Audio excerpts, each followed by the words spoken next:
10ನೇ ತಾರೀಕುವರೆಗೂ ಯಾವುದೇ ಶಾಸಕರು ಚೆನ್ನೈ ಬಿಟ್ಟು ಕದಲ್ಬೇಡಿ ಅಂತ ಹೇಳಿದ್ದಾರೆ ಸ್ಟಾಲಿನ್. ನಿನ್ನೆ ನಡೆದಂಥ ಸಭೆಯಲ್ಲಿ ಯಾರು ಎಲ್ಲೂ ಹೋಗಬೇಡಿ, 10ನೇ ತಾರೀಕುವರೆಗೂ ಇಲ್ಲೇ ಇರಿ ಅಂತ ಹೇಳಿದ್ದಾರೆ. ಮತ್ತೊಂದು ಕಡೆ ನಾವು ಆಪೋಸಿಷನ್ ಅಲ್ಲಿ ಕೂರಕ್ಕೆ ರೆಡಿ ಇದೀವಿ ಅಂತ ಕೂಡ ಹೇಳ್ತಾ ಇದ್ದಾರೆ. ಬಹಿರಂಗವಾಗಿ ಹೇಳ್ತಾ ಹಿಂಬಾಗಿಲಿನಿಂದ ರಣತಂತ್ರವನ್ನ ರೂಪಿಸಲಾಗ್ತಾ ಇದೆಯಾ, ಈ ಪ್ರಶ್ನೆಗಳು ಕಾಡ್ತಾ ಇರುವಂಥದ್ದು. ಸೊ ಹೀಗಾಗಿನೇ ತಮಿಳುನಾಡಿನ ರಾಜಕಾರಣ ಕ್ಷಣಕ್ಕೊಂದ ರೀತಿಯಲ್ಲಿ ತಿರುವನ್ನ ಪಡ್ಕೊಳ್ತಾ ಇದೆ. ಏನಾಗುತ್ತೆ? ಯಾಕಂದ್ರೆ 107 ಶಾಸಕರು ಟಿವಿಕೆ ಅವರಿದ್ದಾರೆ, ಅದರ ಜೊತೆಗೆ 5 ಜನ ಕಾಂಗ್ರೆಸ್ನ ಶಾಸಕರಿದ್ದಾರೆ. ಇದೇ ವಿಚಾರಕ್ಕೆ ಸಂಬಂಧಪಟ್ಟಂತೆ ಮಾತನಾಡ್ತಾ ಹೋಣ. ನಮ್ಮ ಜೊತೆ ಕಾಂಗ್ರೆಸ್ನ MLC ಹಾಗೆ ಹಿರಿಯ ಪತ್ರಕರ್ತರಾಗಿದ್ದಂಥ ಶಿವಕುಮಾರ್ ಸರ್ ನಮ್ಮ ಜೊತೆ ನೇರ ಸಂಪರ್ಕದಲ್ಲಿ ಜಾಯ್ನ್ ಆಗಿದ್ದಾರೆ. Welcome to the show sir. ಸಾಕಷ್ಟು ಕುತೂಹಲ ಕೆಡೆ ಮಾಡಿಕೊಟ್ಟಿರುವಂಥದ್ದು ತಮಿಳುನಾಡಿನ ರಾಜಕಾರಣ. ಸಹಜವಾಗಿ ಈಗ ರಾಜ್ಯಪಾಲರ ನಡೆಯ ವಿಚಾರಕ್ಕೆ ಸಂಬಂಧಪಟ್ಟಂತೆ ಚರ್ಚೆಗಳಾಗ್ತಾ ಇದೆ. ಇದನ್ನು ಹೇಗೆ ನೋಡ್ಬೋದು? ಸಾಂವಿಧಾನಿಕ ಬಿಕ್ಕಟ್ಟು ಅಂತನ, ಇಲ್ಲ ರಾಜ್ಯಪಾಲರು ತಮ್ಮ ಪ್ರೋಸೆಸ್ ಏನಿರುತ್ತೆ ಅದನ್ನ ಮಾಡ್ತಾ ಇದ್ದಾರೆ ಅಂತಾನ?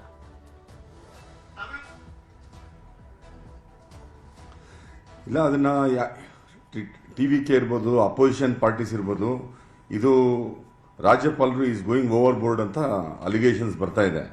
ಇನ್ನೊಂದು ಕಡೆ ಏನು ಸಂವಿಧಾನದಲ್ಲಿ ಅವಕಾಶ ಇದೆ ಅದನ್ನ ನಾನು ಮಾಡ್ತಾ ಇದ್ದೀನಿ ಅಂತ ಅಂದ್ಬಿಟ್ಟು ಗವರ್ನರ್ ಅವರು ನಿನ್ನೆ ಒಂದು ಪ್ರೆಸ್ ರಿಲೀಸ್ ಮಾಡಿದ್ದಾರೆ.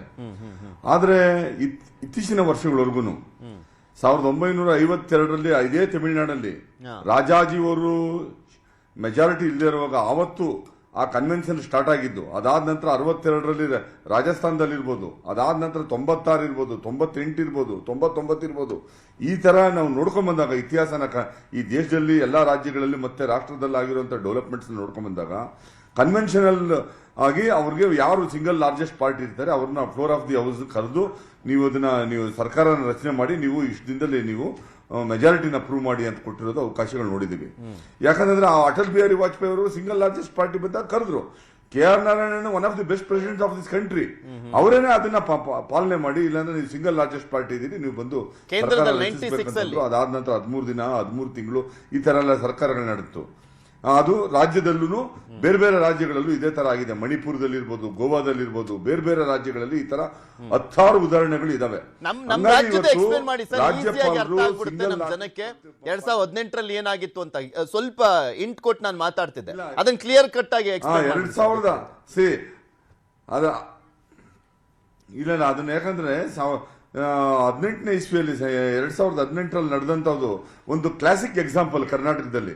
ವಾಜಪೇಯಿ ಅವರು ಯಡಿಯೂರಪ್ಪನವ್ರಿಗೆ ಮೆಜಾರಿಟಿ ಇಲ್ಲದೆ ಇದ್ದಿದ್ರೇನು ಅವ್ರನ್ನ ಕರೆದು ಸಿಂಗಲ್ ಲಾರ್ಜೆಸ್ಟ್ ಪಾರ್ಟಿ ಅಂತ ಅಂದ್ಬಿಟ್ಟು ಅವ್ರಿಗೆ ಪ್ರಮಾಣ ವಚನ ಸ್ವೀಕರಿಸಿ 15 ದಿನ ಅವಕಾಶ ಕೊಟ್ಬಿಟ್ರು. ಇವತ್ತು 15 ದಿನ ಅವಕಾಶ ಕೊಟ್ಟಿದ್ದಕ್ಕೆ ಏನು ಆಸ್ಟ್ ಟ್ರೇಡಿಂಗ್ ಆಗ್ತಾ ಇದೆ ಅಂತ ಅಂದ್ಬಿಟ್ಟು JDS ಮತ್ತೆ ಏನು ಕಾಂಗ್ರೆಸ್ನವ್ರು ಏನಿದ್ರು 135ಕ್ಕಿಂತ ಹೆಚ್ಚು 115ಕ್ಕಿಂತ ಹೆಚ್ಚು ಸೀಟ್ಗಳಿತ್ತು ಅವ್ರ ಹತ್ರ.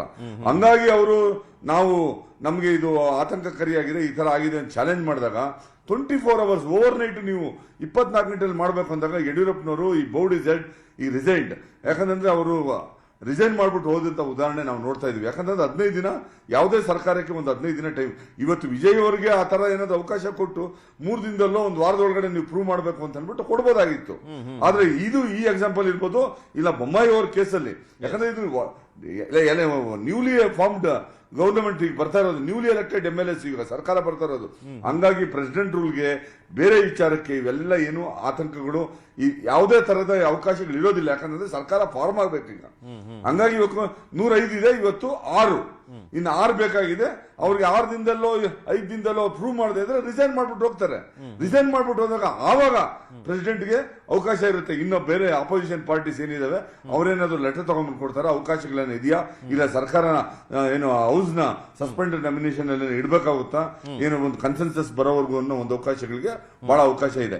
ಇವತ್ತೇನಾಗಿದೆ, ಗವರ್ನರ್ ಇವಾಗೆಲ್ಲ ಪೊಲಿಟಿಕಲ್ ಅಪಾಯಿಂಟ್ಮೆಂಟ್ಸ್ ಆಗ್ಬಿಟ್ಟಿರೋದ್ರಿಂದ ಈ ಗವರ್ನರ್ ನಡೆಗಳನ್ನೇ ಇವತ್ತು ಬಹಳ ದೊಡ್ಡ ಚರ್ಚೆಗಳಾಗ್ತಾ ಇದಾವೆ. ಈಗಾಗಲೇ ಬೇಕಾದಷ್ಟು ವ್ಯಾಖ್ಯಾನಗಳಾಗ್ತಾ ಇದಾವೆ. ಗವರ್ನರ್ ಅವರು ಹೇಳಿದ್ದಾರೆ ನನಗೆ ನಂಬಿಕೆ ಇಲ್ಲ 118. ಇವ್ರಿಗೆ ನಂಬಿಕೆ ಬರ್ಬೇಕಂತೇನಿಲ್ಲ, ನಂಬಿಕೆ ಅಲ್ಲಿ ಬರ್ಬೇಕು ಫ್ಲೋರ್ ಆಫ್ ದಿ ಹೌಸ್ ಅಲ್ಲಿ. ಜನ ತೀರ್ಮಾನ ಮಾಡ್ತಾರೆ. ರಾಜಭವನದಲ್ಲ, ಅಂದ್ರೆ ಈಗಿರುವಂತ ಲೋಕಭವನದಲ್ಲ ತೀರ್ಮಾನ ಆಗ್ಬೇಕಾಗಿರುವಂತದ್ದು, ಆನ್ ದ ಫ್ಲೋರ್ ತೀರ್ಮಾನ ಆಗ್ಬೇಕು ಅಂತ.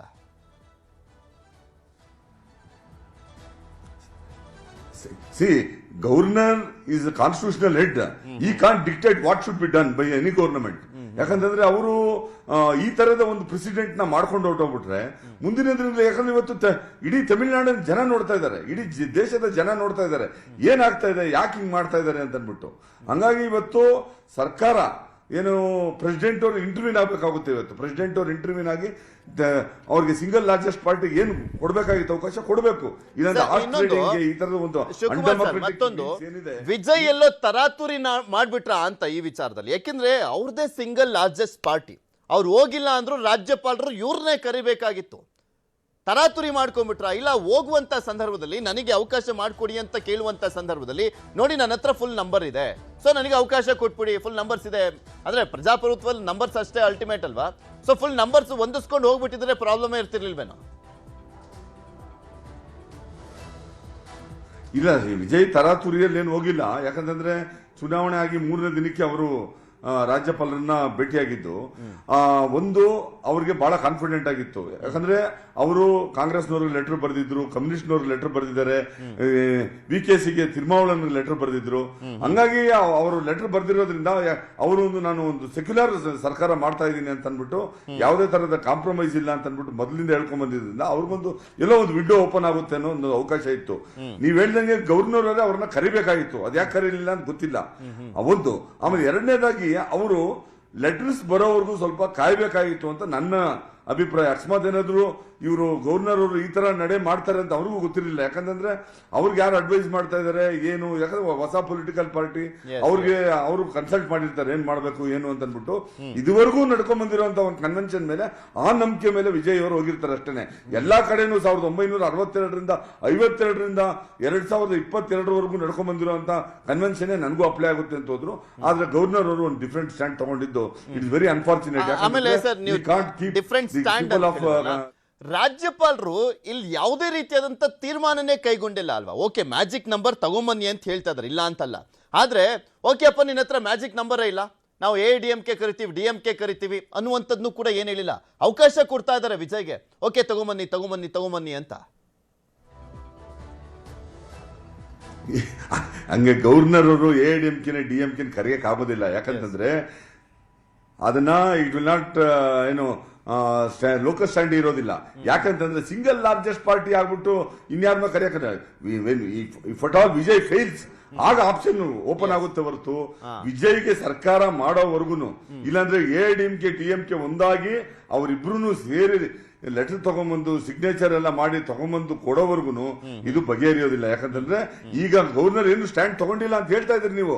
ಆದ್ರೆ ಈ ಒಂದು ಸರ್ಕಾರ ಬರ್ದೇ ಇರಂಗೆ ಇಷ್ಟು ದಿನಗಳ ಕಾಲ ತಡೆಯೋದೇನೆ ಅದು ತಪ್ಪು ಅಂತ ನಾನು ಹೇಳ್ತಾ ಇದ್ದೀನಿ. ಮತ್ತೊಂದ್ ಕಡೆ ಈಗ ಗವರ್ನರ್ ಏನ್ ಮಾಡ್ತಾರೋ, ವಿಜಯ್ ಇವತ್ತು ಹೊಂದಿಸ್ಕೊಳ್ತಾರೋ, ಯಾವ ಪಕ್ಷದವರು ಅವ್ರಿಗೆ ಸಪೋರ್ಟ್ ಮಾಡ್ತಾರೋ ಅದೆಲ್ಲ ಒಂದ್ ಕಡೆ. ಆದ್ರೆ ಮತ್ತೊಂದು ರೀತಿಯಲ್ಲಿ ಟ್ವಿಸ್ಟ್ ಮೇಲ್ ಟ್ವಿಸ್ಟ್ ಬರ್ತಾ ಇರುವಂತದ್ದು ಅಂದ್ರೆ ತಮಿಳುನಾಡಲ್ಲಿ DMK ADMK ಒಂದಾಗ್ಬಿಡ್ತಾರಾ ಅನ್ನುವಂತ ರೀತಿಯಲ್ಲಿ. ಆಲ್ಮೋಸ್ಟ್ 1967ರಿಂದ ಹತ್ತತ್ರ 6 ದಶಕಗಳಿಂದ ರೈವಲ್ರಿ ಯಾವ ರೀತಿಯಾಗಿದೆ ಗೊತ್ತಿರುವಂತದ್ದೇ. DMK ADMK ನಡುವೆ ಎಂತಹ ಜಿದ್ದಿದೆ ಎಲ್ರಿಗೂ ಗೊತ್ತಿರುವಂತದ್ದೇ. ಇಂತಹ ಸಂದರ್ಭದಲ್ಲಿ ಇಂಥ ಪಾರ್ಟಿಗಳು ಒಂದಾಗ್ಬಿಡ್ತಾವ ಅಂತ ಚಾನ್ಸಸ್ ಇದೆಯಾ? ಅದ್ರ ಬಗ್ಗೆ ನೋಡಿದ್ರೆ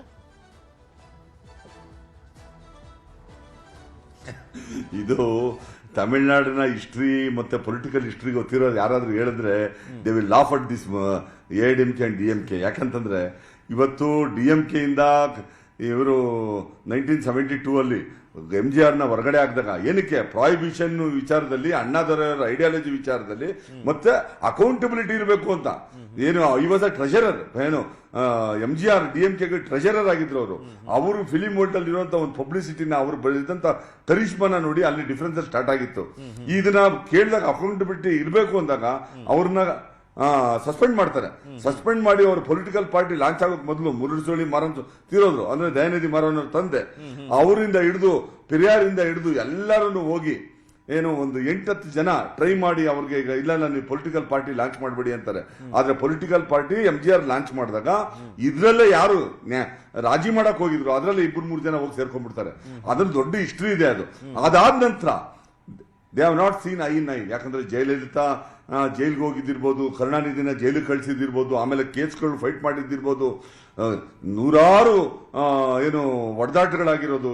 ಯಾಕಂದ್ರೆ ಒಬ್ರು ಅಲ್ಲಿ, ಯಾಕಂದ್ರೆ ದ್ರಾವಿಡನ್ ಪೊಲಿಟಿಕಲ್ ಪಾರ್ಟಿ ಎರಡು ಇದ್ರೇನೆ ಸೈದ್ಧಾಂತಿಕವಾಗಿ ಕರ್ನಾಟಕದಲ್ಲಿ ಬೇಕಾದ್ರೆ ಅದೆಲ್ಲ ಹೇಳ್ಬೋದು. 9 ಗಂಟೆಗೆ ಒಂದು ಪಾರ್ಟಿ, 12 ಗಂಟೆಗೆ ಒಂದು ಪಾರ್ಟಿ, ಸಾಯಂಕಾಲ 6 ಗಂಟೆ ಒಂದು ಪೊಲಿಟಿಕಲ್ ಪಾರ್ಟಿಗೆ ಸೇರ್ಕೊಳೋ ನಾವು ಜನನ ನೋಡ್ತಾ ಇದೀವಿ.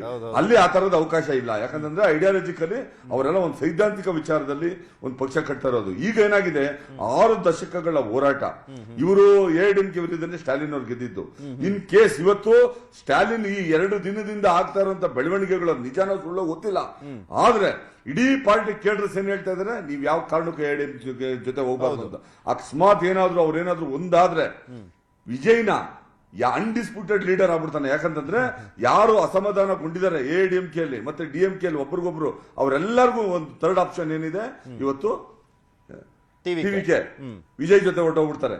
ಹಂಗಾಗಿ ಇವತ್ತು ಆ ತರದ ಒಂದು ಬೆಳವಣಿಗೆ ಆಗೋದಿಲ್ಲ. ನಿನ್ನೆ ನಡೆದಂತ ಮೀಟಿಂಗ್ ಕನಿಮೋಳಿ ಹೋಗೇ ಇಲ್ಲ. MP ಅವಳೇ general secretary, deputy general secretary ಪಾರ್ಟಿದು, ಅವರೇ ಹೋಗಿಲ್ಲ. ಪ್ರಶ್ನೆ ಯಾಕೆ ಬಂತು ಅಂದ್ರೆ, ಒಂದ್ ಕಡೆ ಚರ್ಚೆ ನಡೀತಾ ಇತ್ತು ಈ ರೀತಿಯಾಗಿ, ಓಕೆ ಏನೋ ಆಗ್ತಾ ಇದೆಯಂತೆ ಅಂತ ಹೇಳಲಾಗ್ತಾ ಇತ್ತು. ಆದ್ರೆ AIADMK ಸಂಸದ ತಂಬಿದೊರೆ ಹೇಳ್ತಾರೆ, AIADMK ನೇತೃತ್ವದಲ್ಲೇ ಸರ್ಕಾರ ಬರುತ್ತೆ, ಗೆದ್ದಿರೋ 49 ಸೀಟಿಗೆ ತಮಿಳುನಾಡಿನ ಜನರ ಒಲವು ನಮ್ಮ ಹತ್ರ ಇದೆ ಅಂತ ಹೇಳ್ತಾರೆ. ಅಂದ್ರೆ ಅಲ್ಲೇ ಒಂದು ಸ್ವಲ್ಪ ಟ್ವಿಸ್ಟ್ ಕೊಟ್ಟಿದ್ದು. ಸೊ ಅದಕ್ಕೆ ಕೇಳಿದೆ ಆ ಪಾಸಿಬಿಲಿಟೀಸ್ ಅಂತ. ಇಲ್ಲ ತಂಬಿದೊರೈ ಬಗ್ಗೆ ಗೊತ್ತು ಅವ್ರು ಯಾವ ತರ ಏನು ಅಂತ ಅನ್ಬಿಟ್ಟು ನೋಡಿ. 27% ವೋಟ್ ತಗೊಂಡಿದ್ದಾರೆ. ಇವ್ರಿಗೆ ಏನಾದ್ರೂ ಮ್ಯಾಂಡೇಟ್ ಕೊಟ್ಟಿದ್ರೆ ಅಟ್ಲೀಸ್ಟ್ DMK ತರ 35% ವೋಟ್ ಆದ್ರೂ ಬರ್ಬೇಕಾಗಿತ್ತು. ಇವ್ರು ಏನ್ ಮಾಡ್ತಾ ಇದ್ರಿ, ಓನ್ಲಿ ಪ್ರೆಷರ್ ಟ್ಯಾಕ್ಟಿಕ್ಸ್.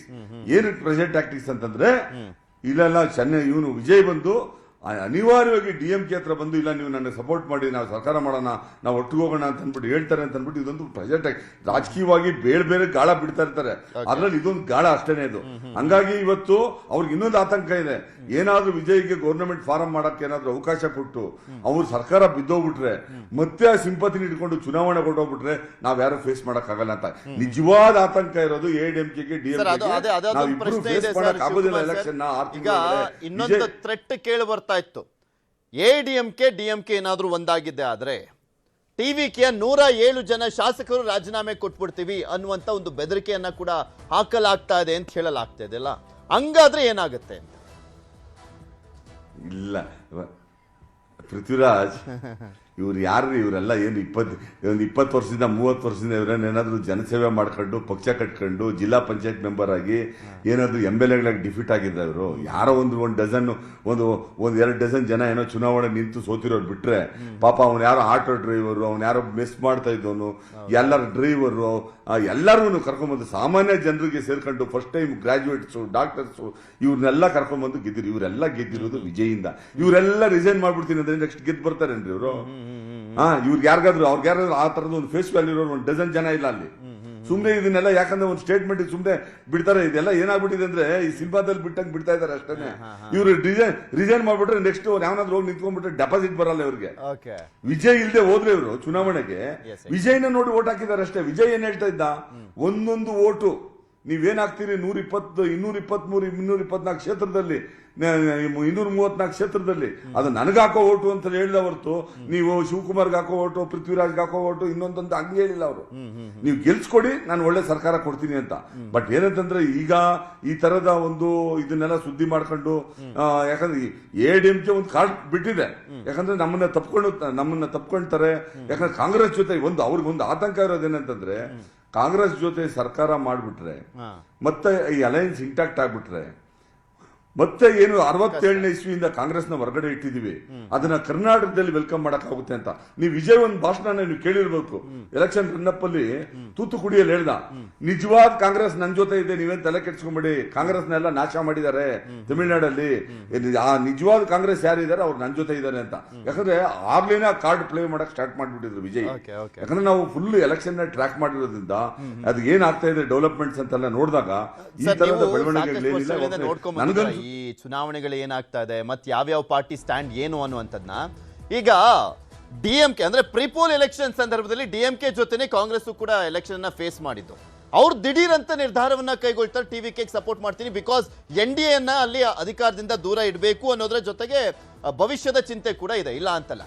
ಬಟ್ ಈ CPM IUML ಆಗಿರ್ಬೋದು VCK ಅವರಿಗೆ ಆ ಸ್ಟ್ಯಾಂಡ್ ತೆಗೆದುಕೊಳ್ಳೋದಕ್ಕೆ ಏನ್ ಪ್ರಾಬ್ಲಮ್ ಆಗ್ತಾ ಇದೆ? ಸೈದ್ಧಾಂತಿಕವಾಗಿ ಅವರು DMK ಗಿನ್ನ ಏನು ತುಂಬಾ ಡಿಫರೆನ್ಸ್ ಏನಿಲ್ಲ. ಇಲ್ಲ ನೋಡಿ, IUML ಅವ್ರು ಏನ್ ಹೇಳಿದ್ದಾರೆ, ನಾವ್ 2 ಸೀಟ್ ಇದೀವಿ, ನಾವ್ ಯಾವ ಕಾರಣಕ್ಕೂ ಹೋಗೋದಿಲ್ಲ ಅಂತ. They made it very clear, we will stay with Stalin ಅಂತ. ಒಂದು ಕಮ್ಯುನಿಸ್ಟ್ CPI ಇರ್ಬೋದು, CPM ಇರ್ಬೋದು, ನಿನ್ನೆ ಅವ್ರ ಮೀಟಿಂಗ್ ಅಲ್ಲಿ ಒಂದು ಸ್ಟೇಟ್ಮೆಂಟ್ ಮಾಡಿದ್ದಾರೆ. ಸ್ಟಾಲಿನ್ ಅವರು ಹೇಳಿದ್ದಾರೆ, ಮತ್ತೆ ಅವ್ರ ಮೀಟಿಂಗ್ ಅಲ್ಲಿ ಸ್ಟೇಟ್ಮೆಂಟ್ ಮಾಡಿದ್ದಾರೆ. ಏನಂತ ಹೇಳಿದ್ದಾರೆ? Supporting going with AIDMK is A proxy, nothing but going with BJP ಅಂತ ಹೇಳಿದ್ದಾರೆ. ಅಂದ್ರೆ ಅವ್ರು BJP ಜೊತೆ ಸೇರಿ ಅವ್ರು ಚುನಾವಣೆ ಫೈಟ್ ಮಾಡಿರೋದ್ರಿಂದ ಅದನ್ನ BJPನೇ ಬೆಂಬಲಿಸಿದಂಗೆ ಆಗುತ್ತೆ. ನಾವು ಸೈದ್ಧಾಂತಿಕವಾಗಿ ನಾವು ನಿಲ್ಲಕ್ಕಾಗಲ್ಲ ಅಂತ ಅನ್ಬಿಟ್ಟು ಅವ್ರು ಹೇಳಿದ್ದಾರೆ. VCK ಏನ್ ಹೇಳ್ತಾ ಇದೆ? ಪಟ್ಟಾಳಿ ಮಕ್ಕಳ ಕಚ್ಚಿ ಏನಿದೆ, one year Gounder community dominated prevalent ಇರುವಂತಹ ಒಂದು ರೀಜನ್ ಅಲ್ಲಿರುವಂತಹ ತಂದೆ ಮಕ್ಕಳ ಪಾರ್ಟಿ ಏನಿದೆ, ಅದರ ವಿರುದ್ಧವಾಗಿ ಒಂದು ದಲಿತ್ ರೈಟ್ಸ್ ಬಗ್ಗೆ, ದಲಿತ್ ಹೋರಾಟದ ಬಗ್ಗೆ ಕೃಷ್ಣಮೂರ್ತಿ ಇರ್ಬೋದು, ತೋಲ್ ತಿರುಮಾವಳಿ ಇರ್ಬೋದು, ಇವರೆಲ್ಲ ಒಂದು ಪಕ್ಷ ಲಾಂಚ್ ಮಾಡ್ಕೊಂಡು ಬಂದವರು. ಅವರು ಆ ಕೃಷ್ಣಮೂರ್ತಿ ಸೈಡ್ಗೆ ಸರಿದ್ರು, ಇವರು ಉಳ್ಕೊಂಡಿದ್ದಾರೆ ಈ ಅಲಯನ್ಸ್ ಅಲ್ಲಿ. ಓಕೆ, ಅವ್ರೇನ್ ಹೇಳ್ತಾ ಇದ್ದಾರೆ? ಇಲ್ಲ PMK ಅವ್ರ ಜೊತೆ ಹೋಗಂಗಿದ್ರೆ ನಾವು ಹೋಗೋದಿಲ್ಲ ಅಂತ ಅಂದ್ಬಿಟ್ಟು. ಅಂದ್ರೆ ಅವ್ರಿಗೆ ಏನಂತಂದ್ರೆ ಸೈದ್ಧಾಂತಿಕವಾಗಿ 2 ಪಕ್ಷಗಳು ಒಬ್ರಿಗೊಬ್ರು ಆಗೋದಿಲ್ಲ. ಹಿಂಗಾಗಿ ಇವತ್ತು ಕಮ್ಯುನಿಸ್ಟ್ನವರು they will dictate the terms. ಹೇಳ್ತಾ ಇದೀನಿ, ಕಮ್ಯುನಿಸ್ಟ್ನವರು ಒಂದು ತೀರ್ಮಾನಕ್ಕೆ ಬಂದೇ ಬರ್ತಾರೆ. ಯಾಕಂತಂದ್ರೆ ಚುನಾವಣೆಗೆ ಅವರು ಫೇಸ್ ಮಾಡಕ್ ಆಗೋದಿಲ್ಲ. AIDMK ಜೊತೆ ಹೋಯ್ತೀನಿ ಅಂತಂದ್ರೆ ಈ 6 ಜನ ಕಡ್ದು ಹೋಗ್ತಾರೆ. ಈ 6 ಜನ ಯಾವಾಗ ಕಡ್ದು ಹೋಗ್ತಾರೆ, Vijay will get absolute majority. 118 ಸಿಗುತ್ತೆ. 118 ಸಿಕ್ಕಿದ್ಮೇಲೆ ಅವನ ಸರ್ಕಾರನ ಒಂದು 6 ತಿಂಗಳು 1 ವರ್ಷ ನಡೆಸಿ ಏನಾದ್ರೂ ಗೆಲ್ಲಬಾರ್ದು ಅನ್ನುವಂಥದ್ದೇ ಇರುತ್ತಲ್ಲ. ಸೊ AIDMK ಜೊತೆ ಎಲ್ಲಿ ಹೊಂದಾಣಿಕೆ ಮಾಡ್ಕೊಬಿಡ್ತಾರೆ ಅನ್ನುವಂತ ಭಯದಿಂದ ಅಟ್ಲೀಸ್ಟ್ DMK ಅವರಾದ್ರೂ ಕಳಿಸ್ಬಿಡ್ತಾರೆ ಅನ್ನುವಂತ ಲೆಕ್ಕಾಚಾರದ ಮಾತುಗಳು ಬರ್ತಾ ಇದೆ. CPI, CPM, VCK ಅವ್ರನ್ನೆಲ್ಲ ಚಾನ್ಸಸ್ ಇದೆಯಾ ಅದು? ಇಲ್ಲ ಅವರು ಕಳ್ಸಂಗಿದ್ರೆ ನೋಡಿ, CPI, CPM ನ ಏನ್ ಸ್ಟಾಲಿನ್ ಏನ್ ಕಳಿಸ್ಬೇಕಾಗಿಲ್ಲ. ಸೈದ್ಧಾಂತಿಕವಾಗಿ ಅವರು ಹೋರಾಟ ಮಾಡುವಂತವ್ರು. ಅವರು ಬಾರಿ ಕೇಡರ್ ಬೇಸ್ಡ್ ಇರೋದ್ರಿಂದ 1 ಸೀಟ್ ಇರುತ್ತೋ, 2 ಸೀಟ್ ಇರುತ್ತೋ, 0 ಇರುತ್ತೋ, ಐಡಿಯಾಲಜಿಗೆ ದೇ ಆರ್ ವೆರಿ ಸ್ಟ್ರಾಂಗ್. ಹಂಗಾಗಿ ಅವರು ಈ ಸ್ಟೇಲ್ಮೇಟ್ ನ ಕಂಟಿನ್ಯೂ ಆಗೋದಕ್ಕೆ ಡೆಫಿನೆಟ್ ಆಗಿ ಬಿಡೋದಿಲ್ಲ. ಯಾಕಂತಂದ್ರೆ ಒಂದು ಆತಂಕ ಇದೆ, ಅವು ಎಲ್ಲ DMKಗೂ ಮತ್ತೆ AIDMKಗೆ ಸಾರ್ವಜನಿಕವಾಗಿ ಹೇಳ್ದೇ ಇದ್ರೇನು ಎಮರ್ಜೆನ್ಸ್ ಆಫ್ ವಿಜಯ್ ದ್ರಾವಿಡನ್ ಪೊಲಿಟಿಕ್ಸ್ ನ ಎಂಡ್ ಮಾಡ್ಬಿಡ್ತಾರೆ. 60 ವರ್ಷದ ದ್ರಾವಿಡನ್ ಪೊಲಿಟಿಕ್ಸ್ ನ ಎಂಡ್ ಮಾಡ್ಬಿಡ್ತಾರೆ. ಅಂದ್ರೆ ದ್ರಾವಿಡನ್ ಪೊಲಿಟಿಕ್ಸ್ ನ ಅವ್ರು ಮಾಡಿದ್ರೇನು ದ್ರಾವಿಡನ್ ಪೊಲಿಟಿಕಲ್ ಪಾರ್ಟೀಸ್ ನ ಎಂಡ್ ಮಾಡ್ತಾರೆ ಅನ್ನೋ ಒಂದು ಆತಂಕ ಇದೆ. ಹಂಗಾಗಿ ಅವರಿಬ್ಬರಿಗೂ ಇರೋದು ಒಂದೇ ಆತಂಕ, ವಿಜಯ್ ಆತಂಕ ಅಷ್ಟೇನೆ. ಹಂಗಾಗಿ ಇವತ್ತು ಅಷ್ಟು ಈಸಿಯಾಗಿ ಸ್ಟಾಲಿನ್ ಹೇಳಿದ ತಕ್ಷಣ ಹೋಗ್ತಾರೆ. ಸ್ಟಾಲಿನ್ ಮೊನ್ನೆ ಹೋಗಿ ಹೇಳಿದ್ರು ಸ್ಟಾಲಿನ್ಗೆ, ಇಲ್ಲ ನಾವು ನಿಮ್ ಜೊತೆ ಇರ್ತೀವಿ, ನಾವು ವಿಜಯ್ ಜೊತೆ ಹೋಗೋದಿಲ್ಲ ಅಂತ. ಈ ಓಪನ್ ದಿ ಏನು ಡೋರ್ಸ್ ಫಾರ್ ದಿ AIDMK ಅದ್ ಮಾತುಕತೆ ನಡೆಯಕ್ ಅಂತ ಯಾವಾಗ ಗುಮನಿ ಬಂತು, ಅವಾಗ ಅವ್ರು ಹೇಳಿದ್ರು BJP ಜೊತೆ ಹೋಗೋದು ಒಂದೇ, AIDMK ಜೊತೆ ಹೋಗೋದು ಒಂದೇ, ಹಂಗಾಗಿ ನಾವು ಬರೋದಿಲ್ಲ ಅಂತಂದ್ರು. ಹಂಗಾಗಿ ಇಡೀ ಇಶ್ಯೂ ಇಲ್ಲಿ ನಿಂತಿರೋದು ಈ 6 MLAಗಳ ಮೇಲೆ. Thank you so much sir, ಇಷ್ಟು ತನಕ ಜಾಯ್ನ್ ಆಗಿ ನಿಮ್ಮ ಅಭಿಪ್ರಾಯವನ್ನು ವ್ಯಕ್ತಪಡಿಸಿದ್ದಕ್ಕೆ.